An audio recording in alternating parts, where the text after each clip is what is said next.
Bayangkan sebuah dunia yang melayang sendirian di dalam sebuah kehampaan. Tanpa ada bintang untuk menghangatkannya, tanpa ada orbit yang pasti, dan tanpa ada cahaya yang meneranginya. Dunia ini hanyut dalam kegelapan, tanpa siang, tanpa malam, hanya ada keheningan yang abadi.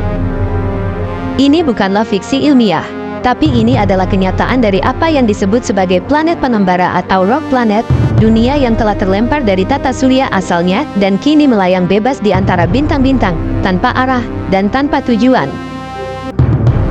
Di luar sana, di tengah hamparan kosmos yang luas, ada planet-planet yang tidak memiliki matahari. Tidak ada fajar yang menyingsing, tidak ada senja yang indah, hanya kegelapan mutlak yang menyelimuti permukaannya. Bagaimana planet-planet ini bisa ada? Bagaimana mungkin sebuah dunia bisa terbentuk tanpa pusat gravitasinya sendiri? Para ilmuwan percaya ada dua kemungkinan utama bagaimana sebuah planet pengembara bisa terbentuk. Kemungkinan pertama adalah, beberapa planet mungkin telah lahir secara mandiri dari awan gas dan debu, mirip dengan bintang, tetapi tidak cukup besar untuk memulai reaksi nuklir yang membuatnya bersinar. Kemungkinan yang kedua adalah, planet-planet ini awalnya terbentuk di dalam suatu tata surya, seperti bumi yang mengorbit matahari. Namun, suatu peristiwa dahsyat mengubah takdir mereka. Interaksi gravitasi dengan planet raksasa, tabrakan kosmik, atau bahkan gangguan dari bintang lain bisa menyebabkan sebuah planet kehilangan tempatnya di orbit dan terlempar keluar, yang akhirnya menjadi pengembara dalam kegelapan abadi. Yang lebih mengejutkan lagi, para ilmuwan memperkirakan bahwa jumlah planet pengembara mungkin jauh lebih banyak daripada jumlah bintang di galaksi kita. Beberapa penelitian bahkan menunjukkan bahwa di dalam galaksi Bima Sakti saja, bisa ada miliaran hingga triliunan planet pengembara yang melayang tanpa tujuan. Ini berarti ada lebih banyak dunia yang tersembunyi di luar sana dibandingkan yang bisa kita bayangkan. Tapi ada satu pertanyaan besar yang menarik perhatian para ilmuwan. Apakah planet pengembara benar-benar mati, tanpa matahari? Planet-planet ini pasti sangat dingin, mungkin lebih dingin dari Pluto. Namun, beberapa ilmuwan percaya bahwa bukan tidak mungkin bagi kehidupan untuk bertahan. Jika sebuah planet pengembara memiliki inti yang masih aktif dan atmosfer yang cukup tebal, panas dari dalam bisa tetap terperangkap, menciptakan lingkungan yang cukup hangat di bawah permukaannya.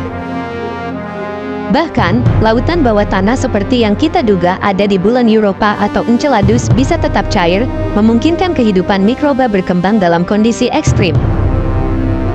Namun, menemukan planet-planet ini tentu bukan perkara mudah. Tidak seperti planet yang mengorbit bintang, yang bisa kita deteksi dengan melihat bagaimana mereka melintasi cahaya bintang induknya, planet pengembara hampir tidak memantulkan cahaya. Mereka terlalu gelap, terlalu tersembunyi. Tapi ada satu cara untuk mendeteksi mereka, yaitu gravitational microlensing.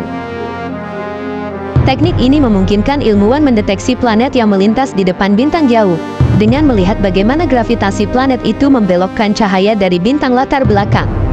Seperti kaca pembesar alami yang dibuat oleh alam semesta, teknik ini menjadi salah satu alat utama dalam berburu dunia-dunia misterius ini.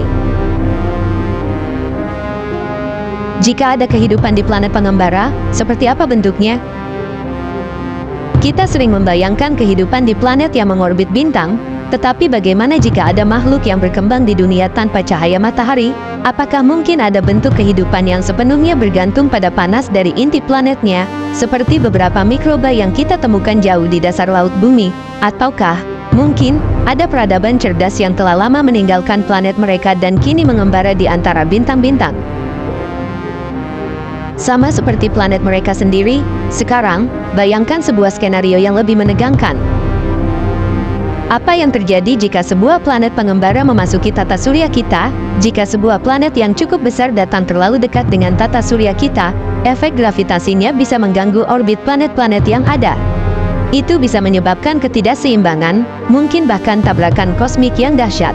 Atau lebih buruk lagi, bagaimana jika planet itu berada pada jalur langsung menuju bumi? Apakah kita memiliki teknologi untuk menghadapinya, ataukah kita hanya bisa menunggu dan menyaksikan saat bencana itu mendekat? Dunia-dunia ini tetap menjadi misteri besar bagi sains. Kita tahu mereka ada, tetapi kita tidak tahu seberapa banyak, seberapa besar, atau apakah di antara mereka ada yang menyimpan rahasia kehidupan. Planet pengembara adalah bukti bahwa alam semesta jauh lebih liar, lebih misterius, dan lebih penuh keajaiban daripada yang bisa kita bayangkan. Dan di luar sana, di kegelapan yang luas, mungkin ada dunia lain yang sedang menunggu untuk ditemukan.